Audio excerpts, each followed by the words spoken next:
नमस्कार, स्वागत छ यहाँहरूलाई नेपाल अनलाइन स्कुलको युट्युब च्यानलमा। आज हामी कक्षा 10 अर्थात् एसई को स्वास्थ्य जनसङ्ख्या र वातावरण शिक्षा भन्ने जुन विषय छ त्यो विषय अन्तर्गत पर्ने एकाइ 3 को जनसङ्ख्या, वातावरण र विकासको लामो प्रश्न र उत्तरहरू लिएर आएका छौँ र एसएलसी अथवा एसईमा विगतमा सोधिएका प्रश्नहरू र अब आउन सक्ने सम्भावित प्रश्नहरू हामीले यो भिडियोमा हेर्नेछौँ र विशेष गरेर हामीले यो भिडियोमा चाहिँ एकदमै लामो उत्तरहरू जुन चाहिँ 7 अङ्कमा सोध्ने गरिन्छ एसईमा हो त्यही प्रश्न र त्यसको उत्तरहरूको बारेमा यो भिडियोमा चर्चा गर्नेछौँ है त।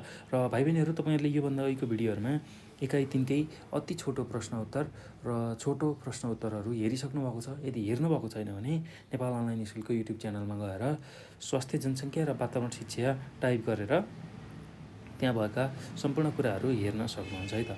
ल, आज चाहिँ हामी समूह सी अर्थात् ग्रुप सीमा पर्ने लङ क्वेसन एन्सरको बारेमा चर्चा गर्छौँ, जुन चाहिँ 7 मार्क्समा सोधिन्छ। ल, अब यसलाई सुरु गर्नुभन्दा अगाडि म केही कुराहरू तपाईँहरूलाई जानकारी दिन्छु र विशेष गरेर तपाईँहरूले उत्तरहरू लेख्दा, एसईमा उत्तरहरू लेख्दा आफ्नै मौलिक शैलीमा उत्तरहरू लेखेको सबैभन्दा राम्रो मानिन्छ र त्यसबाट सबैभन्दा बढी अङ्क प्राप्त हुन्छ। त्यसैले म यहाँ केही मुख्य बुँदागत रूपमा कुराहरूलाई लेखाइदिन्छु जुन लेख्नै पर्ने हुन्छ परीक्षाको लागि। त्यो बुँदा नछुटाउनु होला र त्यसलाई चाहिँ आफ्नै शैलीमा, आफ्नै भाषामा चाहिँ व्याख्या गर्नु होला, आफ्नै शैलीमा त्यसलाई व्याख्या गर्नु होला। त्यो गर्नुभयो भने तपाईँले राम्रो अङ्क प्राप्त गर्न सक्नुहुन्छ है त। र यहाँ एकदमै लामो उत्तरहरू हुने भएको हुनाले अब त्यो सबै कुराहरू मैले यहाँ लेखाउन सम्भव पनि हुन्न र तपाईँहरूलाई हेर्न पनि अप्ठ्यारो हुनसक्छ, लामो लाग्न सक्छ। त्यसैले म मुख्य बुँदाहरूलाई चाहिँ लेखाउँछु र मुख्य बुँदापछि चाहिँ त्यसलाई व्याख्या गरिदिन्छु र त्यही व्याख्यालाई सुनेर तपाईँहरूले एकपटक, दुईपटक, जतिपटक सुन्दाखेरि त्यो पुरै राम्रोसँग याद हुन्न अथवा सबै कुरा जानकारी हुन्न, त्यतिन्जेलसम्म तपाईँले सुनेर त्यसलाई पढ्नुभयो भने तपाईँहरूले एकदमै राम्रो गर्न सक्नुहुन्छ है एसईमा। ल, यति कुरा मैले जानकारी दिएँ। अब यो पछि हामी हाम्रो प्रश्नतिर लागौँ। ल, अति लामो प्रश्न उत्तरहरू हामीले गर्दैछौँ। ल, अब हेर्नुहोस् त, प्रश्न नम्बर 1मा के सोधेको छ भन्दाखेरि विकासको क्षेत्रीय असन्तुलन हुँदा देखिने समस्या र तिनको समाधानका उपायहरू लेख्नुहोस् भनेर सोधेको छ। विकासको क्षेत्रीय असन्तुलन हुँदाखेरि देखिने समस्या र तिनको समाधानका उपाय लेख्नुहोस् भनेको छ। ल, एकदम सहज छ है, केही गाह्रो छैन। अब यसमा के लेख्न सक्नुहुन्छ भने यसको उत्तरमा विकास आर्थिक समुन्नतिको आधार हो। ल, यसरी सुरु गर्न सक्नुहुन्छ। त्यस्तै अब यसमा के थप्न सक्नुहुन्छ भने देशका हरेक क्षेत्रमा समानुपातिक विकास नभए आर्थिक असन्तुलन पैदा हुन्छ। यसबाट मानव विकास सूचाङ्क कमजोर हुन्छ। तथ्याङ्कमा उल्लेख भएअनुसार काठमाडौँ उपत्यका, पश्चिम पहाड, पूर्वी र मध्य पहाड समग्र नेपालको मानव विकास सूचकाङ्क समान र बढी विकास भएका क्षेत्र हुन्। यस्तै पश्चिम, मध्यपश्चिम, सुदूरपश्चिम, हिमाली तथा पूर्वी र मध्य तराई मानव विकास सूचक कमजोर भएका क्षेत्र हुन्। अन्य क्षेत्र मध्येमा विकास भएका क्षेत्र चाहिँ एकदम कमै मात्र पर्छन्। यसले असन्तुलित विकासलाई सङ्केत गर्दछ। यसबाट क्षेत्रीय असन्तुलन पैदा भई मानिसको आर्थिक अवस्थामा प्रभाव पार्दछ। आर्थिक विभेद सिर्जना भई गरिब र धनीको खाडल बन्दै जान्छ भनेर उहाँले लेख्न सक्नुहुन्छ है त। अब क्षेत्रीय असन्तुलनको समस्या र त्यसलाई कसरी समाधान गर्न सकिन्छ भन्ने कुराहरू अब हामी चर्चा गरौँ है त। ल, विकासमा क्षेत्रीय असन्तुलनको समस्या गर्ने निम्नअनुसार उपायहरू छन्। ल, समस्या र त्यसको समाधान गर्ने उपायहरू हामी अब लेख्न सक्छौँ। ल, अब यही कुरालाई लेखौँ है त। समस्या र तिनका समाधान। ल, मैले यति मात्र लेखाएँ है, तपाईँहरूलाई छोटो जुन कुराहरू छ मुद्दाहरू त्यही मात्र लेखाउँछु, अरू चाहिँ म व्याख्या गरिदिन्छु, त्यसलाई आफ्नै भाषामा मिलाएर लेख्नु है। समस्या र समाधान।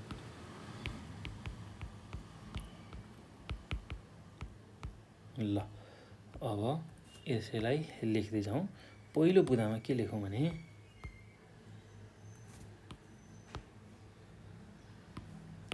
पहिलो बुँदामा पछाडि परेका क्षेत्रको विकासका लागि थप स्रोत साधन र प्रविधि प्रदान गर्ने। जुन चाहिँ ठाउँमा विकासका कार्यहरू पछाडि परिरहेको छ त्यस्तो ठाउँमा चाहिँ पछाडि परेका क्षेत्रहरूमा थप साधन स्रोत र प्रविधि प्रयोग गर्ने। ल यही कुरालाई लेख्नु होला। पछाडि परेका क्षेत्रको विकासमा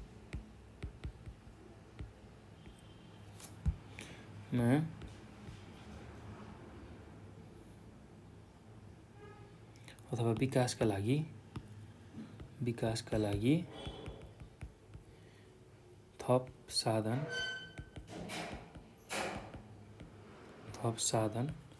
स्रोत र प्रविधि प्रदान गर्ने। ल यो कुरा हामीले लेख्नु पर्यो है त। अब अर्को यसको समस्या र समाधान गर्ने उपायमा सरकारी र निजी लगानीका लागि प्रोत्साहन गर्ने। सरकारी र निजी लगानीका लागि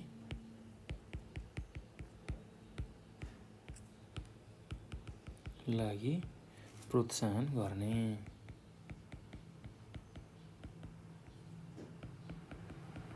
ल त्यस्तै अर्को भनेको विद्युत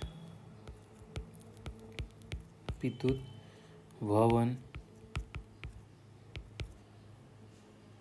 सडक सञ्चार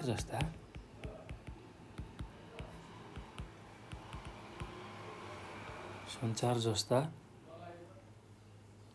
विकासको पूर्वाधार खडा गर्ने।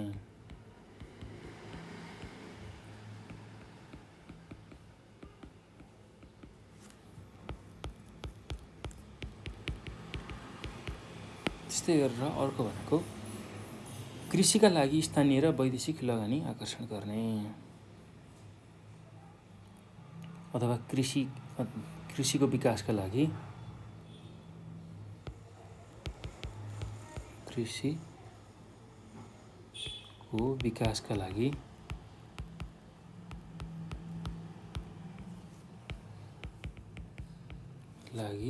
स्थानीय र वैदेशिक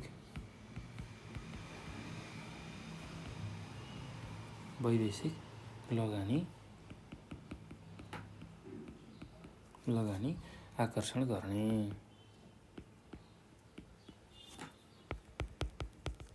ल यो कुरा लेख्न सक्नुहुन्छ। त्यस्तै कृषि खानेपानी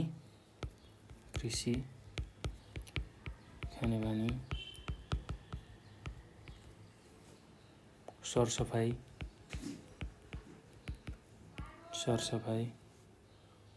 स्वास्थ्य शिक्षा र रोजगारीको व्यवस्था गर्ने।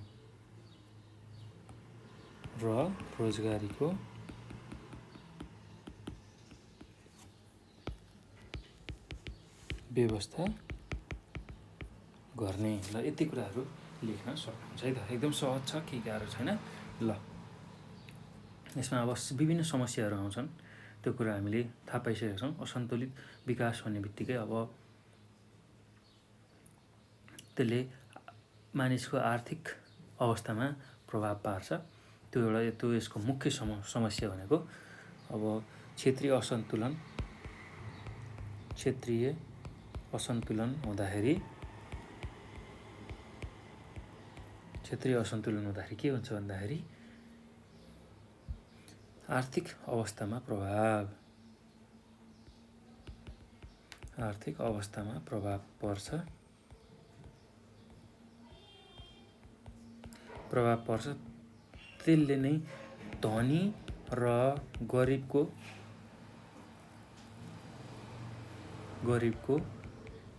खाडल भन्छ।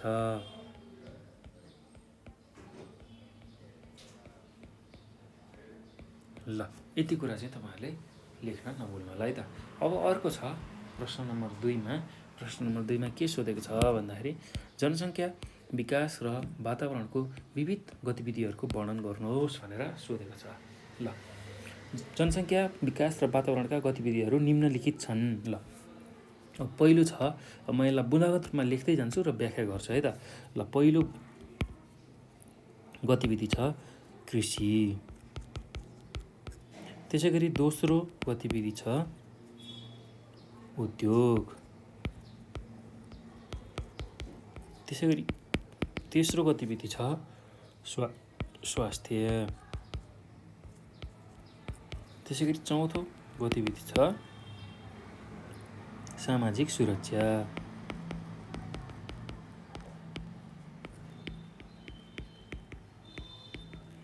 त्यसै गरी अर्को यसको गतिविधि छ आवास। त्यसै गरी यसको अर्को गतिविधि छ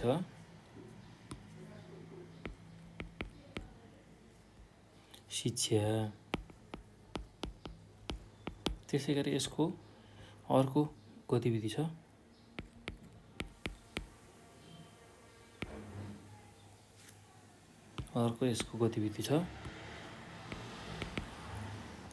सञ्चार। त्यसै गरी अर्को यसको गतिविधि छ मानव संसाधन।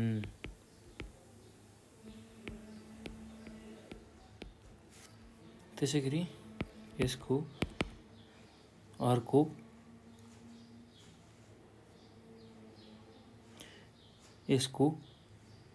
गतिविधि भनेको रोजगारी।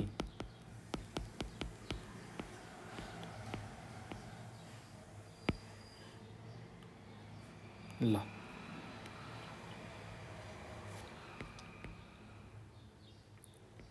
अब यसको अर्को गतिविधि भनेको संस्कृति छ।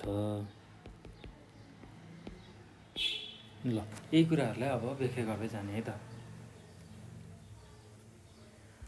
ल अब जनसङ्ख्या विकास र वातावरणको गतिविधिमा के रहेछ हामीले लेखिसक्यौँ।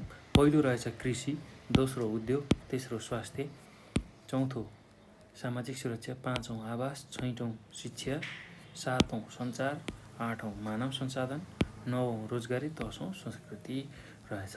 ल अब पहिलो म कृषिको बारेमा व्याख्या गर्छु है। यसलाई सुन्नु होला, ध्यानपूर्वक सुन्नु होला है। ल अब कसरी चाहिँ जनसङ्ख्या विकास र वातावरणको गतिविधिमा कृषि पर्ने रहेछ त्यसलाई व्याख्या गर्दैछु। ल कृषि भन्ने बित्तिकै अब के कुरा तपाईँहरूले बुझ्नु पऱ्यो भने नेपालमा 2/3 जनसङ्ख्या कृषिमा आधारित छन् र कुल गृहस्थ उत्पादनको 1/3 भन्दा बढी कृषिबाट प्राप्त हुन्छ। कृषिलाई हेलाको दृष्टिले हेरिने र कम आम्दानी हुने कारणले मानिसले यो पेसा अपनाउन छाडेका छन्। ल हेर्नुहोस् त, कृषिमा चाहिँ एकदम पैसा पनि कम, कमाइ पनि कम हुने, त्यो हुँदाखेरि यो पेसा मानिसले अपनाउन छाडेका छन्। कृषिमा सुधार गर्न, त्यस्तै वैज्ञानिक भूमि सुधार, किसानको हक संरक्षण, व्यवसायीकरण, औद्योगिकरण, विविधीकरण, आधुनिकीकरण गरी रोजगारको सृजना गरेर जनसङ्ख्या वृद्धिको चाप तान्न सकिन्छ। प्रकृति र वातावरणको सन्तुलन कायम गरी कृषि सामग्री र कृषि उपजको बजार विकास गर्न सके कृषिबाट फाइदा लिन सकिन्छ भनेर तपाईँहरूले लेख्न सक्नुहुन्छ है त। ल कृषिमा यति कुरा लेख्नु होला। अब दोस्रो छ उद्योग।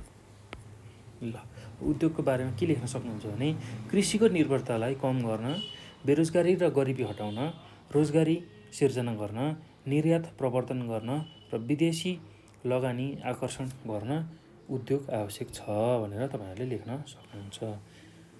ल अब यो पछि अर्को छ स्वास्थ्य। ल स्वास्थ्य आधारभूत आवश्यकता भएकाले निःशुल्क स्वास्थ्य सेवा उपलब्ध गराउनु राज्यको दायित्व हो।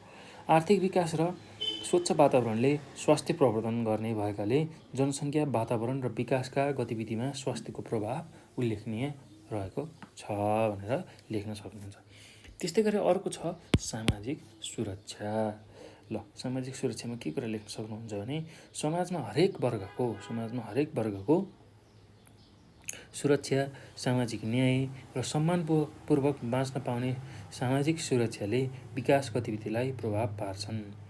जीविकोपार्जनको व्यवस्था, गरिबी न्यूनीकरण, समावेशी विकास, सांस्कृतिक प्राकृतिक सम्पदाको अनअतिक्रमण र वातावरण सन्तुलनले विकासमा प्रतिकूल असर पार्छन्। ल, यो कुरा हामीले सम्झनु पर्यो है त। सांस्कृतिक प्राकृतिक सम्पदाको जगेर्ना गर्नु पर्यो, संरक्षण गर्नु पर्यो र वातावरणलाई सन्तुलनमा राखेर विकास गर्दाखेरि यसले एकदमै थोरै कम प्रभाव मात्र पार्छ वातावरणमा। त्यो कुरा हामीले बुझ्नु पर्यो है त। अब अर्को छ आवास। ल, उपयुक्त स्वास्थ्य र पारिवारिक सन्तुष्टिका लागि व्यक्तिलाई आवास चाहिन्छ। अव्यवस्थित विकासले जनसङ्ख्या र वातावरणमा प्रतिकूल प्रभाव पार्छ। योजनाबद्ध र व्यवस्थित बस्ती विकास जनसङ्ख्या र वातावरण अनुकूल हुन्छन्। त्यो कुरा हामीले बुझ्नुपर्छ है त। अब त्यस्तै अर्को यसको गतिविधि छ शिक्षा। ल, अब यसमा के लेख्न सक्नुहुन्छ भने शिक्षा आधारभूत आवश्यकता भएकाले नागरिकलाई आधारभूत शिक्षामा पहुँच, त्यस्तै गरी आधारभूत तहसम्म अनिवार्य र निःशुल्क शिक्षा र माध्यमिक तहसम्म निःशुल्क शिक्षा सक्षम र उत्पादनशील जनशक्ति तयार गराउनका लागि निःशुल्क शिक्षा गराउनु पर्ने हुन्छ। त्यस्तै गुणस्तरीय शिक्षाले जनसङ्ख्या व्यवस्थापन, वातावरण संरक्षण र दिगो विकासलाई सघाउँछन् भनेर तपाईँहरूले लेख्न सक्नुहुन्छ है त। एकदम सहज छ, केही गाह्रो छैन। ल, अब सञ्चारको कुरा गरौँ। सूचना प्रविधिको विकास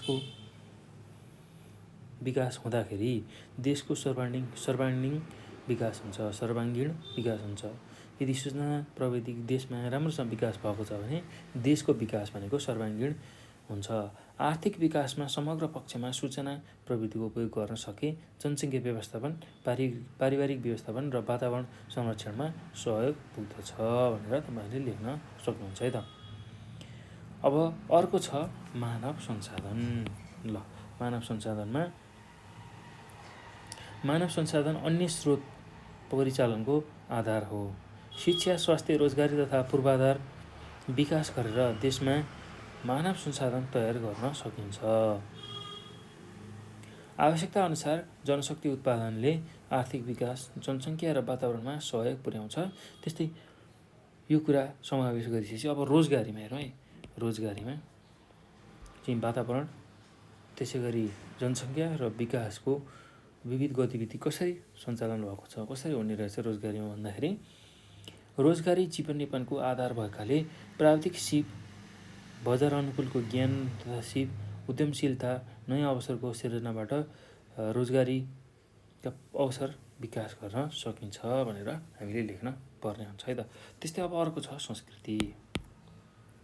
ल, संस्कृति भन्ने बित्तिकै अब हामीले मनाउने चाडपर्व, मठ मन्दिर, भाषा, संस्कृति, गीत, साहित्य, कला आदि सबै संस्कृति हुन्।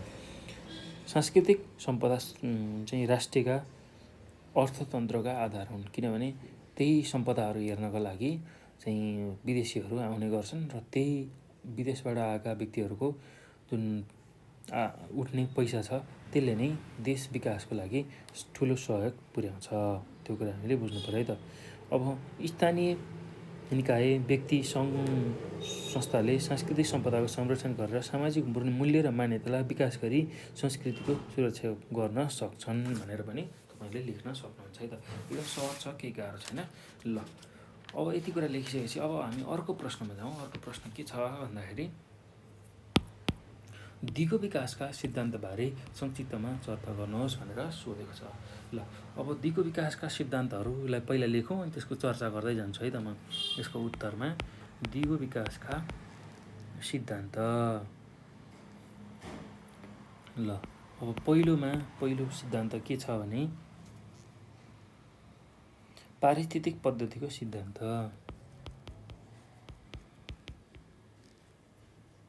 पारिस्थितिक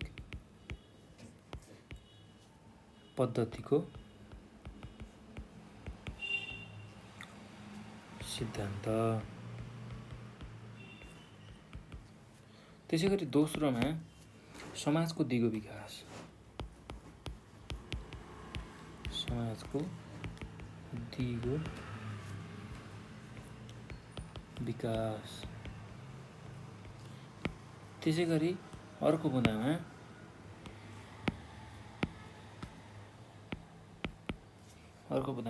जैविक विविधताको संरक्षण।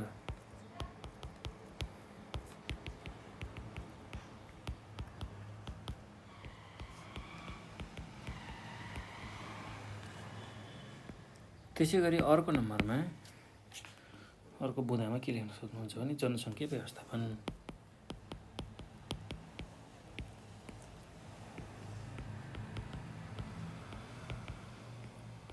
ल त्यसै गरी अर्को यसको बुँदा भनेको मानवीय स्रोतको विकास।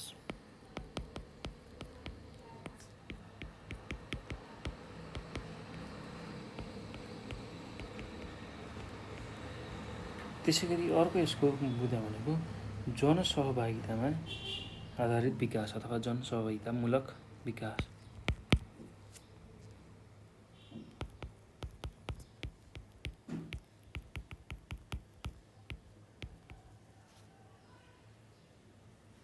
मूलक विकास। त्यस्तै गरेर अर्को भनेको सांस्कृतिक सम्पदाको संरक्षण।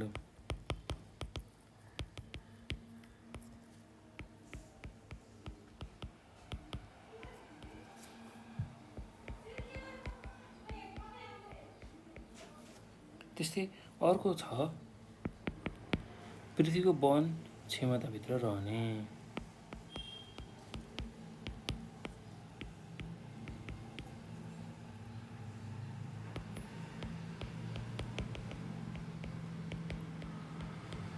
त्यसै गरी अर्को छ जीवन स्तरमा सुधार।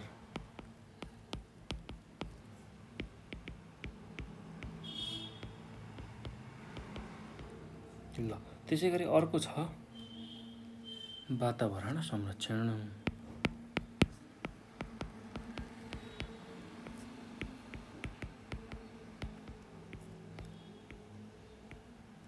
ल यति बुँदाहरू तपाईँहरूले लेख्नु होला है। दिगो विकासको सिद्धान्तबारे संक्षिप्तमा वर्णन गर्नुहोस् भन्यो भने पहिला के लेख्ने, यो बुँदाहरू लेख्ने। अब 4 मार्क्समा सोधेको छ अथवा 7 मार्क्समा सोधेको छ त्यो कुरा हेर्ने। 7 मार्क्सको सोधेको छ भने एकदमै धेरै लेख्नु पऱ्यो र 4 मार्क्सको सोधेको छ भने एकदम कम लेख्नु पऱ्यो है त। ल यति कुरा तपाईँहरूले लेख्नु होला। ल अब पहिलो नम्बरमा छ हेर्नुहोस् त पारिस्थितिक पद्धतिको सिद्धान्त। दिगो विकासका सिद्धान्तमा अब यसको चर्चा गर्दै जान्छु, त्यसलाई सुन्दै जानु होला। ल पारिस्थितिक पद्धतिको सिद्धान्त।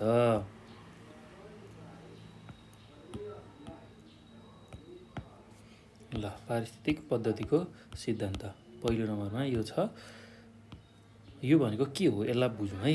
यसलाई कसरी व्याख्या गर्ने भन्दाखेरि यस सिद्धान्त अनुसार प्राकृतिक रूपमा पृथ्वीको दिगो संरक्षणका लागि यसमा भएका सजीव र वातावरण बीचको सौहार्द सम्बन्धलाई जोगाउन आवश्यक हुन्छ। यसका लागि जङ्गल, सिमसार, घाँसे मैदान, मरुभूमि, हिमाल, पहाड र तराईमा भएका विभिन्न पारिस्थितिक प्रणालीको संरक्षण गर्न जरुरी छ। यसबाट पृथ्वीको संरक्षणमा पनि मद्दत पुग्दछ भनेर तपाईँहरूले लेख्न सक्नुहुन्छ है त। अब त्यस्तै अर्को दोस्रो नम्बरमा छ दिगो विकासको सिद्धान्तमा समाजको दिगो विकास। ल यो भनेको के हो यसलाई बुझौँ है।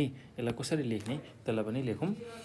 जीवनस्तर सुधार्न विभिन्न प्रकारका विकास निर्माण गरिन्छ। शिक्षा, स्वास्थ्य, रोजगारी, सामाजिक सुरक्षामा जोड दिँदै मानिसलाई प्राकृतिक स्रोतको महत्त्व र सीमितताबारे जिम्मेवारी र सचेत पारिन्छ। यसले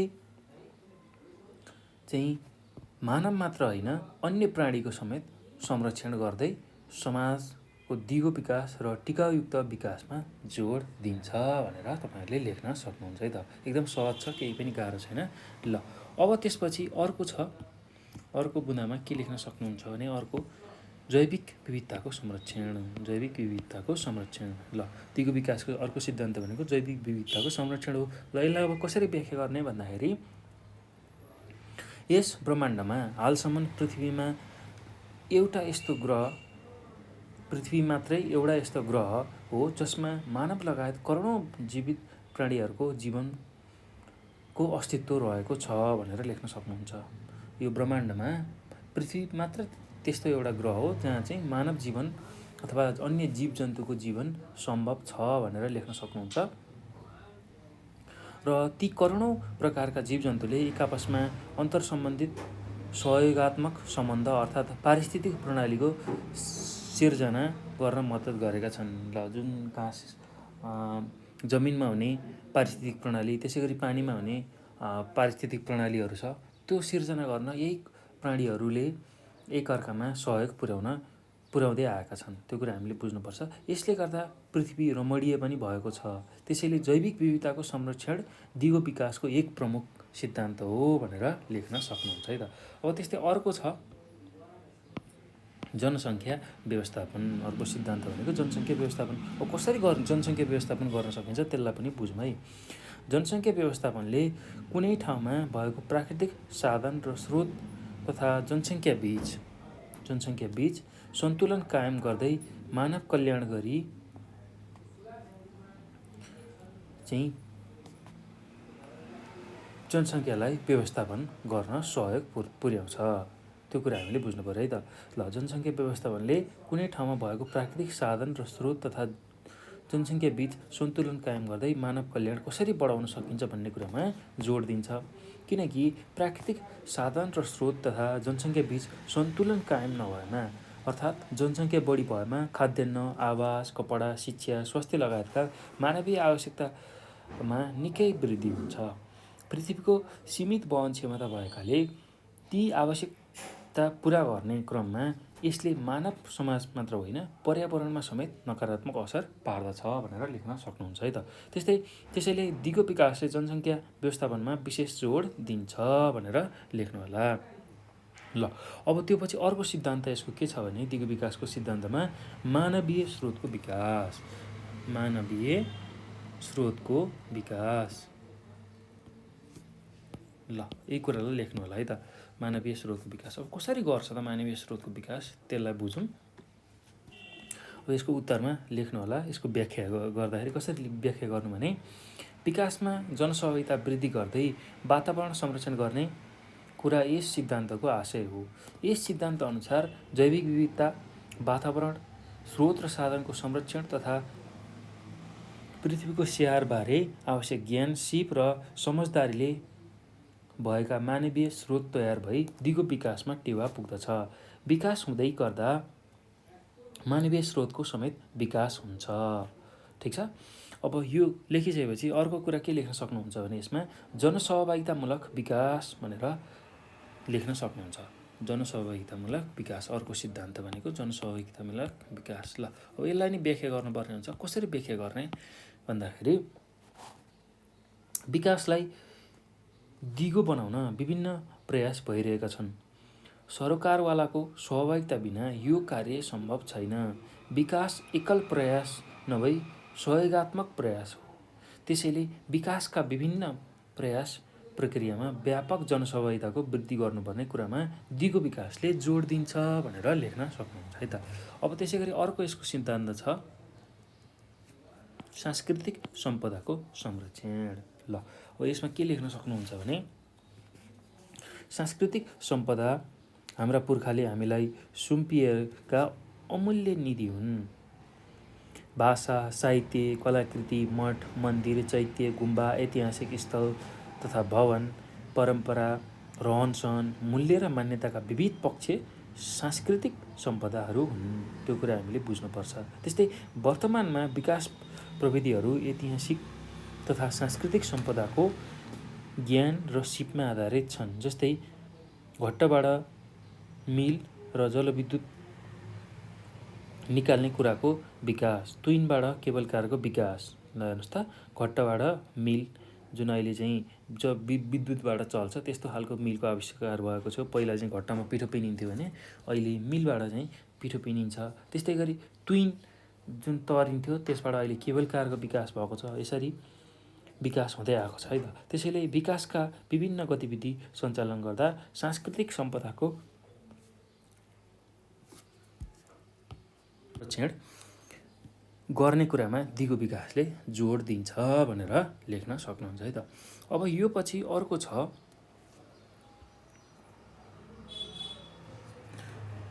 यसको दिगो विकासको सिद्धान्तमा पृथ्वीको वहन क्षमताभित्र रहने। ल अब के हो त यो भनेको त्यसलाई बुझौँ है त। त्यसको बारेमा म व्याख्या गर्छु, त्यही कुरालाई तपाईँहरूले सुन्नु होला, बुझ्नु होला र परीक्षामा लेख्नु होला है।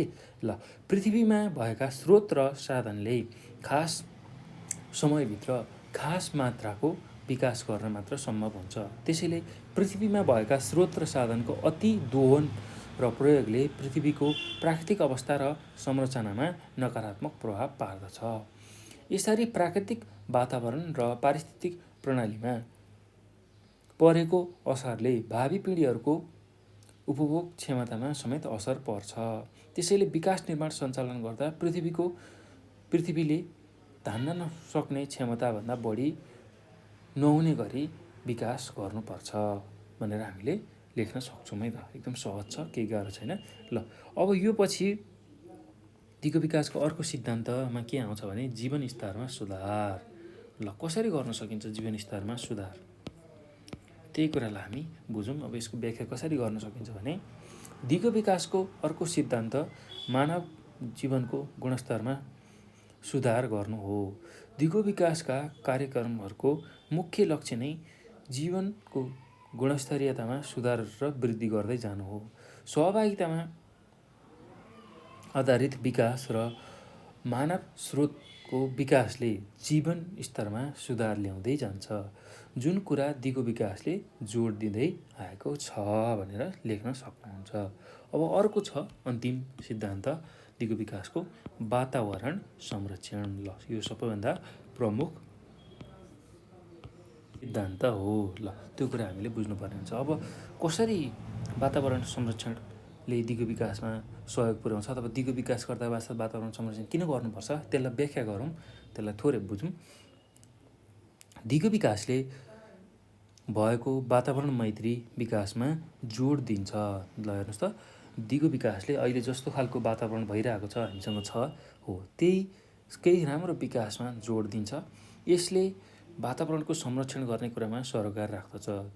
यसले जैविक विविधता र पारिस्थितिक प्रणालीको संरक्षण हुँदा वातावरण समेत संरक्षण हुन्छ भन्ने कुराको बोध गराउँछ।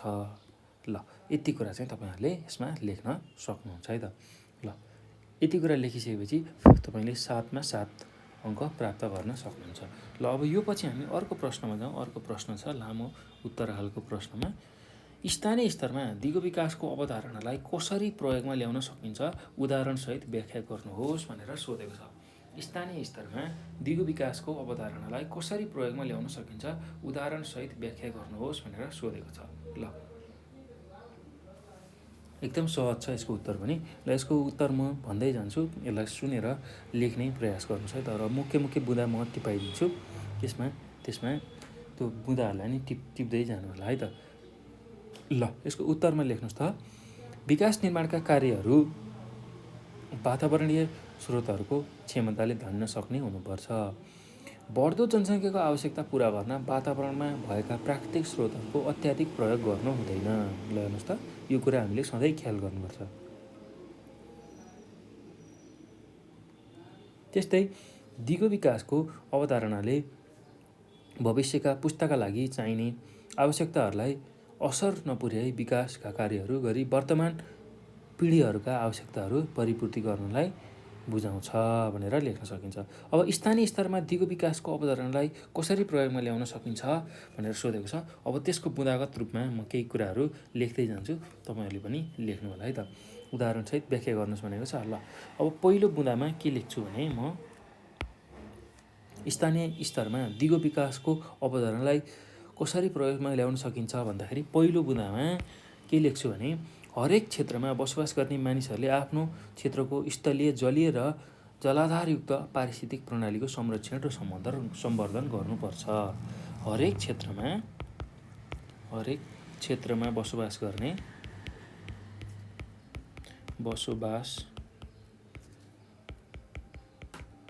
गर्ने मानिसहरूले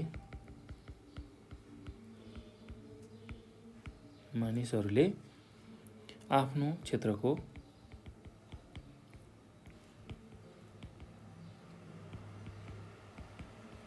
क्षेत्रको जलीय,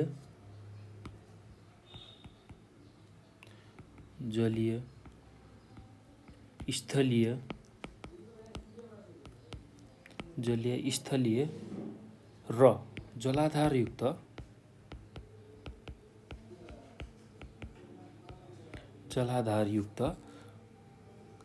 पारिस्थितिक प्रणालीको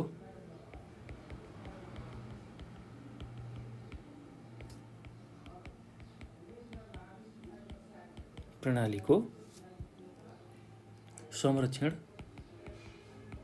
र सम्वर्धन गर्नुपर्छ।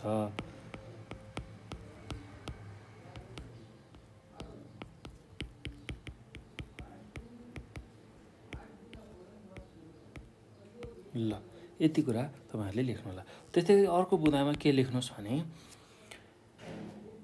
मानिसहरूलाई वातावरणको सही उपयोग र संरक्षण गर्न ज्ञान, सिप, क्षमता अभिवृद्धि गराउन उनीहरूलाई शिक्षा, तालिम, ज्ञान, अभ्यास गराई मानवीय स्रोतको विकास गर्नुपर्दछ।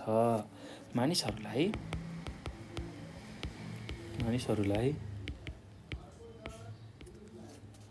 वातावरणको सही उपयोग र संरक्षण गर्न ज्ञान, सिप, क्षमता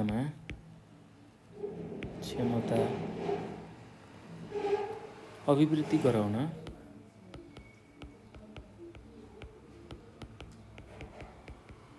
उनीहरूलाई शिक्षा, तालिम, ज्ञान, अभ्यास गराई मानवीय स्रोतको विकास गर्नुपर्छ।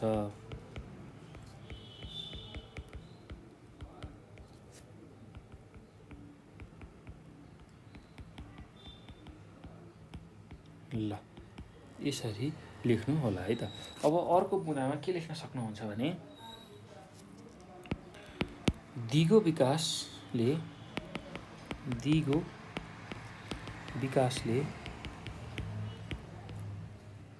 मानव निर्मित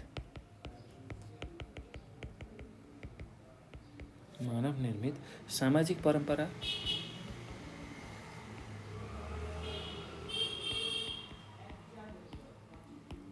परम्परा, रीतिरिवाज,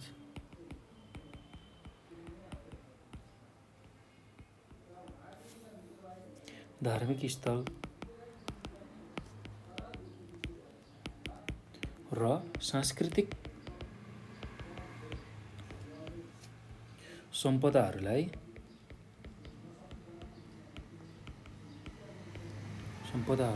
संरक्षण गर्नु हरेक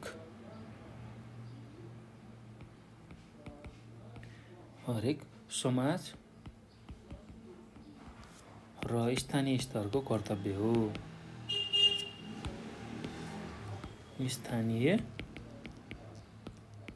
स्तरको कर्तव्य हो। भनेर लेख्नुपर्ने हुन्छ। ल त्यस्तै गरी अर्को बुँदामा के लेख्न सक्नुहुन्छ भने स्थानीय स्तरमा दिगो विकास गराउनका लागि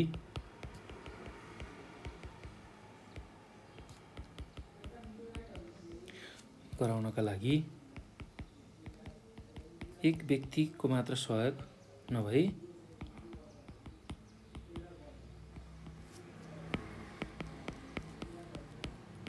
सहयोग नभई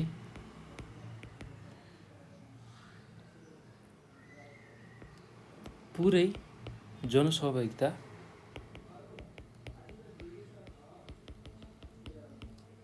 को आवश्यकता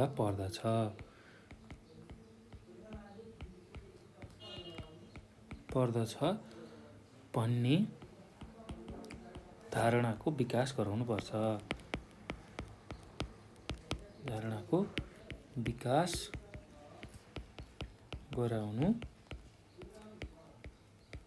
पर्छ भनेर लेख्न सकिन्छ है त।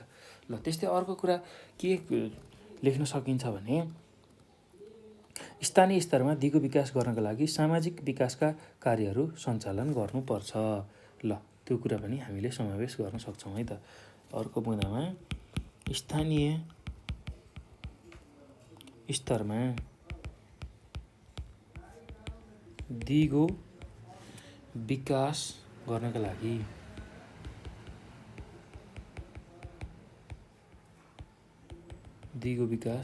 लागि सामाजिक विकासका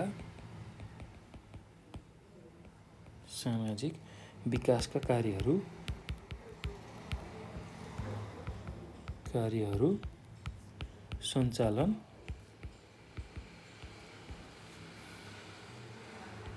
गर्नु पर्दछ। ल यो कुरा तपाईँले छुटाउनु भएन। र अब यस्ता कार्यमा के हुन सक्छन् भन्दाखेरि शिक्षा, स्वास्थ्य सेवा, सुरक्षा, रोजगारी आदि सुविधाहरू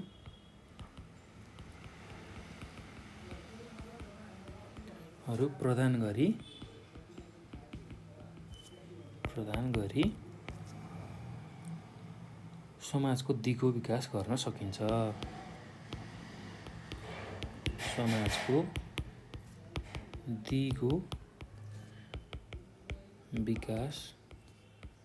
गर्न सकिन्छ। ल यति कुरा हामीले लेख्नुपर्ने हुन्छ है त। अब अर्को कुरा भनेको जनसङ्ख्या व्यवस्थापनको लागि पनि यसले सहयोग पुर्याउने खालको हुनुपर्छ। जनस्तरमा अथवा स्थानीय स्तरमा दिगो विकासको अवधारणालाई प्रयोग ल्याउनको लागि स्थानीय स्तरमा पनि जनसङ्ख्या व्यवस्थापन गर्ने उपायहरू गरियो भने समग्र देशकै जनसङ्ख्या व्यवस्थापन गर्न पनि सहयोग पुग्दछ भनी थप्न सक्नुहुन्छ है त। ल यति कुराहरू चाहिँ तपाईँले लेख्नुभयो भने तपाईँहरूले राम्रो अङ्क प्राप्त गर्न सक्नुहुन्छ है त। ल एकदम सहज छ, केही गाह्रो छैन। ल भाइ बहिनीहरू, यो सँगसँगै हामीले अब एकाइ 3मा रहेको जनसङ्ख्या, वातावरण र विकासको जुन लामो खालको प्रश्न उत्तरहरू छ त्यसको बारेमा जुन लेख्नुपर्ने परीक्षामा आएका कुराहरू थियो त्यसलाई सकिसक्यौँ। र अब योभन्दा पछाडिको भिडियोमा चाहिँ हामी एकाइ 4मा रहेको जुन नेपालको जनसाङ्खिक स्थिति र वातावरण त्यसको बारेका भिडियोहरू लिएर आउनेछौँ। त्यसमा एसईमा सोधेका छोटा उत्तरहरू, अति छोटो उत्तर र लामो उत्तर लिएर आउँछौँ। त्यसलाई पनि नछुटाइकन हेर्नु होला है त। ल भाइ बहिनीहरू, यो भिडियो हेरिसकेपछि अब तपाईँहरूले आफ्नो साथीहरूलाई पनि यसको बारेमा जानकारी दिनुहोला र नेपाल अनलाइन स्कुलको युट्युब च्यानललाई पनि सब्सक्राइब गर्न नभुल्नु होला। र तपाईँहरूलाई यो भिडियो हेरिरहँदा केही कन्फ्युजन लाग्यो, केही कुराहरू बुझ्नु भएन र यो मात्र नभई अन्य विषयहरू पनि तपाईँहरूलाई गाह्रो लागेको छ, केही कुरा बुझ्नुभएको छैन भने तपाईँहरूले हामीलाई 9849595895 यो नम्बरमा कल गरेर आफ्नो जिज्ञासा समस्याहरू राख्न सक्नुहुन्छ। त्यस्तै नेपाल अनलाइन स्कुलको फेसबुक पेजमा पनि हामीसँग जोडिएर आफ्नो जिज्ञासा समस्याहरू राख्न सक्नुहुन्छ। र यही 9849595895 यो नम्बरमा भाइबर अथवा वाट्सएपमा पनि हामीसँग जोडिएर आफ्नो जिज्ञासा समस्याहरू हामीलाई राखेर त्यसको समाधान लिन सक्नुहुन्छ है त। ल भाइ बहिनीहरू, अब यो भिडियो हेर्नुभएकोमा चाहिँ यहाँहरूलाई धेरै धेरै धन्यवाद। र बाँकी रहेको अन्य एकाइहरूको भिडियो पनि हेर्नुहोला र त्यसबाट सिक्नुहोला र आफ्नो एसईको जुन एक्जाम छ त्यसलाई राम्रो लेख्नुहोला। र विशेष गरेर यहाँ मैले विभिन्न कुराहरू लेखाएको छैन, किनभने यो भिडियो एकदमै लामो हुन्छ, तपाईँहरूलाई हेर्न पनि गाह्रो हुन्छ भनेर धेरै लामो उत्तरहरू लेखाएको छैन र मुख्य मुख्य बुँदाहरू लेखाएर मैले त्यसलाई व्याख्या गर्दै गइरहेको छु। त्यो कुरा चाहिँ तपाईँहरूले बुझ्नु होला र त्यही मुख्य मुख्य बुँदा तपाईँलाई याद भयो भने त्यही अनुसार तपाईँले आफ्नो भाषामा आफ्नै शैलीमा उत्तरहरू लेख्न सक्नुहुन्छ र तपाईँको त्यस्तै उत्तरलाई मात्र एसईमा प्राथमिकता दिइन्छ र त्यही अनुसार तपाईँलाई बढी अङ्क प्रदान गरिन्छ है त। ल त्यो कुरा ख्याल गरेर आफ्नो एसईको इक्जाम राम्रो दिनु होला है त। ल भाइ बहिनीहरू, अब यो भिडियो हेर्नुभएकोमा चाहिँ यहाँहरूलाई विशेष धन्यवाद।